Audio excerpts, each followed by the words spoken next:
on. I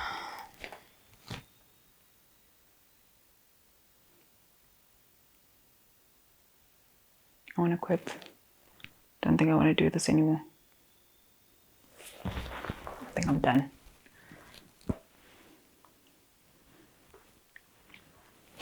Psych! I ain't going nowhere. Let's get into it. I'm gonna try. Work till I die. I'm gonna fail and get up, 'cause I'm not giving up on my dream. Hey gorgeous, and welcome to my channel. I'm Kopano Shimange, and this is how I do things. The show where you send me your questions and I let you know how I would do things, and I can take it as entertainment, use it as advice, take it, don't take it, use it, don't use it at all, darlings. And do what you will with it. Do you know why? Do you know why? I'll tell you why. Because moi. No professional whatsoever. I'm just letting you know what I would do if I was in your shoes. Honeys, you know, when it comes to our life, bossing up, career-wise, entrepreneur-wise, we go through school or we decide not to go through school. We chase a career, and there comes a point where you just feel like it's not working here. It's not working here. Something has to change. I'm not feeling it. You know, I felt as though maybe where I am right now in my career, I'd be making more of an impact. I felt that maybe things would be moving a little bit better. I felt that maybe I would feel different about my career. That happens. You may feel as though, okay, fine. I don't think I am where I'm supposed to be. I feel like I need to just rehaul everything. I need to rehaul my career. I need to rehaul the direction I'm going in. I just need to sit. I need to think about it. And I feel as though I need to re-engineer the whole thing. What if I told you that that feeling was actually normal? What if I told you that that feeling was to be expected and you're not crazy? It's okay. If you're consumed by questions of your career direction, your relationships, and just your life purpose as a whole, it's okay. It's actually normal. It happens. Here are 5 things that you need to know about it and why you're not crazy and why maybe you should actually dive into this period of uncertainty because it's a good thing. Number 1, what's actually happening? So a quarter-life crisis usually happens to people who are in their mid-20s and mid-30s. If you're an ambitious person, if you're a driven person, you have dreams and you really want to achieve a lot, you feel as though you have a lot of potential in your life, you tend to go through this period where you're completely consumed with the soul searching, where you're searching for, what is my purpose? Am I there? Am I achieving my potential? Am I living up to the standards that I had set to myself? And you feel like you're kind of not. That is what a quarter-life crisis is. When you go through this period of your life where you have been working and you have been pursuing some sort of career, some sort of purpose, you might be on the track or not on the track yet, but this pursuit where you are right now is just like, I just don't feel as though this is where I'm supposed to be. I'm not really achieving the ambition level that I had or the potential that I thought that I had. So I feel like something has to change. And you feel as though you need to go through this deep introspection. You need to look at your career and ask yourself, is this the career that I wanted? You look at your relationships and ask yourself, is this the relationship that I wanted? All of the things in your life, you look at them and you think to yourself, is this what I was planning? Is this what I wanted? Am I on the right track? Now, this can be a very stressful time in your life, and you try and take it to your black mama sometimes. You're just like, yo, mama, you know, I just feel as though I'm not reaching that place. You know, I don't feel like this job is for me. Your mama's gonna be like, yay, go to work. Musisana, go to work. You don't complain about this happiness, fulfillment, purpose, mwah. You're making money, go to work. And that's how we feel sometimes. We're just like, if I go tell my black mama right now that I'm having some sort of quarter-life crisis, she's gonna be like, we didn't suffer from these things in my day and age. So what do you do about it? Number 2, one of the best things that you can do in a starting place for you to have is actually to talk through it. The worst thing that you can do is internalize everything, keep it to yourself, keep all the wonderings to yourself, because those thoughts you may let your mind go to places all by itself. this is actually a good time in your life to open your mind instead of closing it off. And when you feel this confusion, when you feel as though I'm not finding my purpose, when you feel as though I'm not living up to my potential, when you feel as though the job that I thought I wanted isn't the job that I actually do want. I studied to become a CA. I'm a CA right now. I'm working at, one of the top 4 companies in the country, and I just don't feel like it's it. It's not it. I know I've worked hard, I'm ambitious, I'm driven, but this is not it. The thing you should do is talk to people. Talk to as many people as you possibly can. Ask them as many questions as you can. Become curious and interested in other people. So when you say start talking, a lot of us start thinking to ourselves, I'm gonna go talk to that person the whole time. Start listening. Ask the right questions and start listening. When somebody comes along and says they have this type of career, ask them, so what do you do? How is it? How does it work? Get interested in what other people are doing, because this is such an amazing time. Because you're so open to things, this is an amazing time to actually talk to people instead of sitting by yourself, trying to journal everything by yourself, trying to keep it all to yourself in your little corner, trying to figure it all out. This is not a time for that. This is actually a time for you to try and talk to as many people as you can, even if it's just online, and going back to the days of having, a pen buddy in another country, but literally just trying to talk to as many different people as you can possibly find. This is a time of serious overwhelm and anxiety, and keeping it to yourself may make that feel worse. So talking and asking a lot of questions, perfect. Number 3, explore. Follow your fascinations. This is a very good time to follow your fascinations. You may be thinking to yourself, I am in my 30 what's. Okay, I have got a kid, or I've got a car, or I've got bills to pay.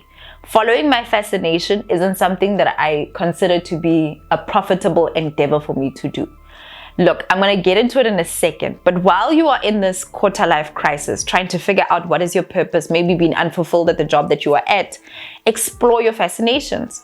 Google them. Get into group chats on Facebook. Get into group chats on LinkedIn. Go on to, get onto places where you can join forums and discussions, and get onto seminars and virtual summits, just so you can find out about anything that fascinates you. It could be the most random thing. A person can go from being a lawyer to a copywriter. A person can go from being an accountant to being a person who starts one of the country's leading facial products, a facial brand, which is things that are happening right now. And that's because people, when they got to that point where there was a little bit of this little quarter life crisis, not midlife yet, when they're their 30s, they've been working, they've got their career, and they think to themselves, but this is not actually it.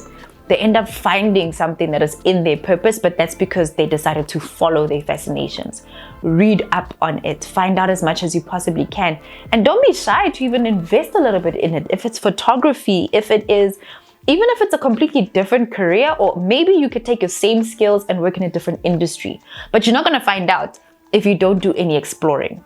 Number 4 is a big warning. Warning, warning, warning. Do not quit your job. Not yet. It's a huge one. Because of this quarter life crisis, a lot of people just think to themselves that my main problem here, the source of all my problems, is my job. I need to quit my job to find happiness. It's better for you to first start by exploring. Find out things where your fascination are.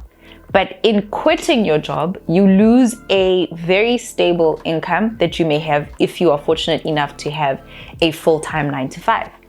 But if you're an entrepreneur, don't slow down just as yet. Try and sustain your income while you follow your fascinations, so that by the time you decide that, I think I actually want to work in a different career, or I actually think that I want to go from employment to entrepreneurship, or that maybe I want to stop being an entrepreneur and go back into corporate, You don't get yourself into a point of desperation because you got rid of all your money by quitting your job. Ask me. I quit my job before I started my business, and I went through a nice long period of brokenness because of it, okay? And I got into debts because of it. So try and keep your job, try and keep your income steady. Don't make any huge drastic changes until you have really settled in those drastic changes. Don't make those drastic changes while you're still high on emotion and high on anxiety and high on confusion. Take your time, stay there while you still figure things out. And when you feel like, you know what, I'm very happy with the decision I've come to, then quit. Don't do it in the height of emotion. Take your time, think about it. And if you feel as though this whole period of exploration and the soul searching that you've been going through has led to a point where you need to make drastic changes, sit about them, think about them, and once they've really settled in you, then make those changes. Number 5 is, please don't be lazy. Don't be lazy. You guys are gonna come and ask me in my descriptions, in my comments, like, yo, can you send me a link to this and a link to that? Don't be lazy. This is a good time for you to explore. When I say go join groups and go join forums, do a lot of Google research, call people, ask questions online. This is not a time for you to just keep your questions to yourself. The nice thing about being online is that you don't have to be a super confident person to do asking and digging and asking questions and inquiring. It just takes for you to just type a message, send an email. If somebody responds, it's a good thing, you get to explore. But if somebody doesn't, then you move on. But this is a very good time for you to explore. Start with Google, find out what it is. When you think to yourself that maybe I want to become a virtual assistant and help people, maybe I want to change my job, maybe I want to actually work for charity organizations, I actually don't want to work for the man no more and make profit in my life, I actually want to work for, I want to help AIDS orphans, or whatever it may be that you want to do. Google, start Googling, start calling people, start asking questions. This is a very good time to chase down your hobbies, your interests, and your fascinations, the things that really spark your interest, because those are really good signs about where your purpose actually lies. The most important thing about a quarter life crisis is it's a disaster. It's a disaster. It feels like a disaster, an internal turmoil and disaster that's going inside of you. But the way that you get out of it is by doing your research, exploring, talking to new people, go to a new bar, follow a new group, maybe try and join different groups online and find out different things, invest in an online course, look at a new world of online gurus who speak about the things that they've gone to, and allow yourself to get deep into those things, seeking answers. And when you do find an answer, don't be scared to make that jump. Maybe you're going through this quarter life crisis because you know internally the spirit is speaking to you, then maybe it's time for a change. You've been following what the world says you should do. You've been following what other people say you should do. But maybe the Holy Spirit is guiding you to find out where your purpose actually lies. And then it's time for you to listen, explore. And the more you hand it over and you're just like, you know what, I don't know what I'm searching for, but I surrender it and I pray that I find it. And when I do, please open my eyes so that I do find it. That's a beautiful place to be in. And I hope that you find that beauty, and I hope that it lights you up from the inside out. All right, gorgeous, that's all I have for you today. I hope that you enjoyed this one. I know I've been through a quarter life crisis before. Looking back, I recognize what it is now.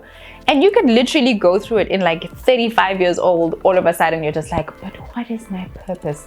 It's okay. You can go through it when you're 20 years old, when you've gone through your degree and you're just like, I actually didn't want to be an engineer.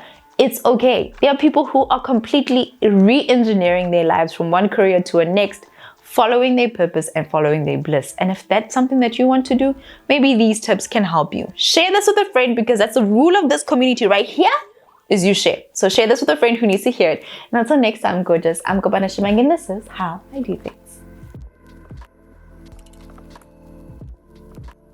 Boom. If you have not subscribed to my channel, subscribe over here and continue to binge watch over here. And head over to my website, www.kopanoshimange.com, for some nice little gifts that I have for you. Till later. Bye.